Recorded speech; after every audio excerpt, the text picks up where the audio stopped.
إن الصلاة تنهى عن الفحشاء والمنكر ولذكر الله أكبر والله يعلم ما تصنعون.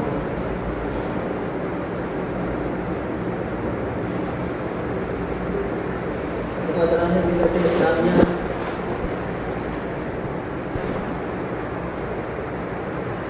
میں نے خطبہ مسنونہ کے بعد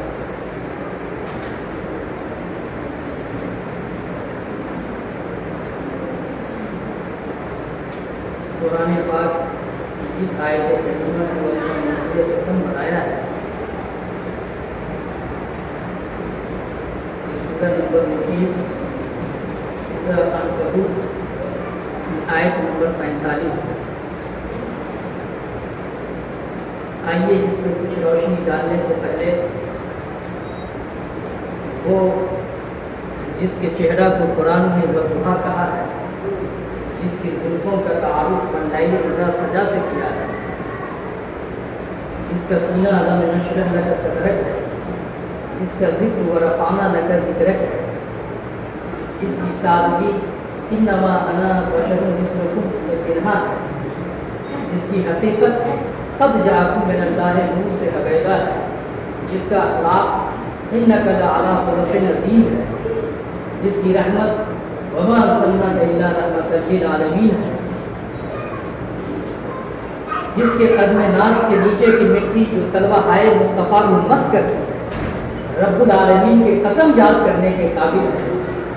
لا اقسم بہذا البلد وانت حل بہذا البلد، وہ جو سبھی بندوں میں سب سے بڑا بندہ ہے، وہ جس کا مرتبہ سبھی بندوں میں سب سے اونچا مرتبہ ہے، جو اسی مہینے کے 12 ربیع الاول کو 12 تاریخ کو اس دنیا میں تشریف لائے اور دنیا سے ظلم و ستم کو مٹا ڈالے، جو عرب کے صحرا، عرب کے ریگزار میں جب تشریف لائے تو جہاں شرک و کفر ہو رہا تھا، جو جہاں جہالت کی اندھیروں میں لوگ غرق تھے، نہ جانے دنیا کی کون سی برائیاں تھیں، ان سارے برائیوں کو انہوں نے ختم کر کے دنیا میں روشنی پھیلایا، اور وہاں سے جو روشنی نکلی آج دنیا کے گوشے گوشے میں وہ روشنی ہے، اور ایک ملک عرب سے جو نکلی تھی جو روشنی آج مکمل طور سے دنیا کے 57 مسلم ممالک میں پوری طرح چھائی ہوئی ہے، بلکہ دنیا کے گوشے گوشے میں ہے۔ آئیے ان پہ درود و سلام کی ڈالیاں نچاور کریں اور پڑھیں اللہم صلی علی سیدنا محمد مبارک وسلم، صلاۃ و سلام علیک یا رسول اللہ، صلاۃ و سلام علیک یا حبیب اللہ۔ برادران ملت اسلامیہ، میں نے خطبہ مسنونہ کے بعد قرآن پاک کی جس آیت کریمہ کو آج اپنا موضوع سخن بنایا ہے، وہ سورہ عنکبوت سورہ نمبر 29 کی آیت نمبر 45 ہے۔ اتلو، تلاوت کرو، ما اوحی الیک من الکتاب، جو وحی کی گئی آپ کے طرف کتاب میں سے، ما اوحی الیک من الکتاب، تلاوت کرو۔ آپ تلاوت کب کریں گے؟ جب آپ نماز پڑھیں گے۔ نماز میں آپ کیا کرتے ہیں؟ نماز میں آپ قرآن پاک کی تلاوت کرتے ہیں۔ جب آپ نماز پڑھتے ہیں، اسی آیت کریمہ میں اللہ تعالیٰ آگے فرماتا ہے وَأَقِیمِ الصَّلَاةَ، نماز قائم کرو۔ نماز جب آپ قائم کریں گے، نماز قائم کرنے کے لیے کہا جا رہا، نماز پڑھنے کے لیے نہیں کہا جا رہا۔ پڑھنے کا بھی ہوتا ہے اقرا، اقرا بسم ربک الذی خلق، پڑھنے کا ہوتا ہے اقرا۔ یہاں اللہ تعالیٰ کہہ رہا ہے اقیم الصلاۃ، نماز کو قائم کرو، نماز کو قائم کرو، کنٹینیو نماز ان یور لائف، اسٹیبلش نماز ان یور لائف، آپ اپنی زندگی میں نماز کو قائم کرو، مطلب نماز کو برابر پڑھو، کبھی پڑھے کبھی نہ پڑھے، چھوڑ چھاڑ کے پڑھے، ایسے مت پڑھو۔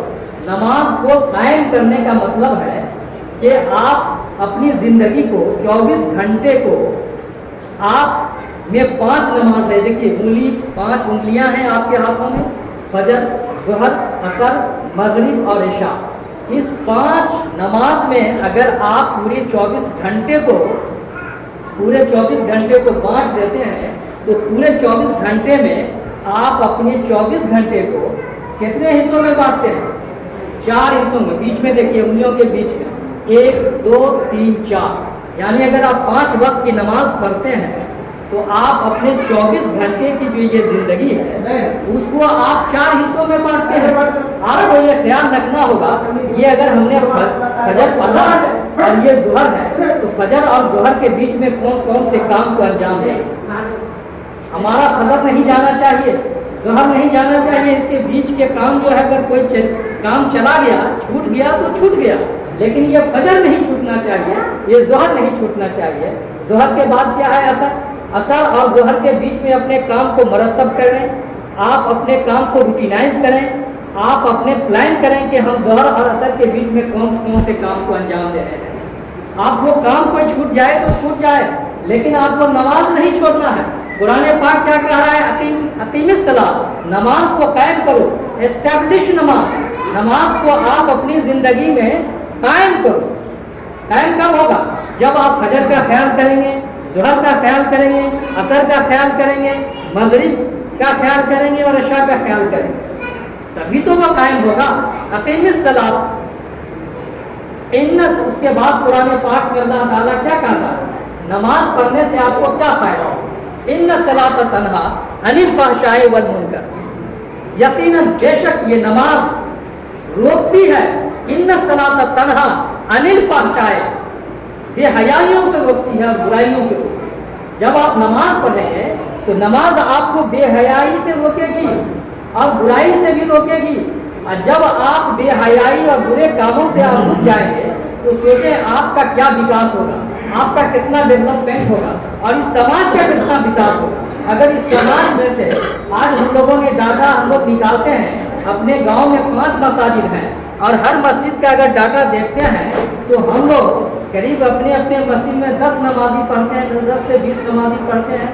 اور مان لیجئے جیسے ہمارے نانی والی مسجد ہے وہاں بنائی ہے تو اس مسجد میں ہم لوگ 10 سے 20 آدمی نماز پڑھتے ہیں، میکسیمم 20 بہت. اسی طریقے سے اس محمد علی جامع مسجد کا آپ ڈاٹا دیکھیے، آپ محلے میں کتنے آدمی ہوں گے؟ کتنے ہوں گے؟ 100 مرد ہوں گے، 50 سے 100 150 مرد ہوں گے. ہمارے اس محلے میں جہاں میں رہتا ہوں 100 مرد ہوں گے، 200 مرد ہوں گے. کتنے لوگ نماز پڑھتے ہیں؟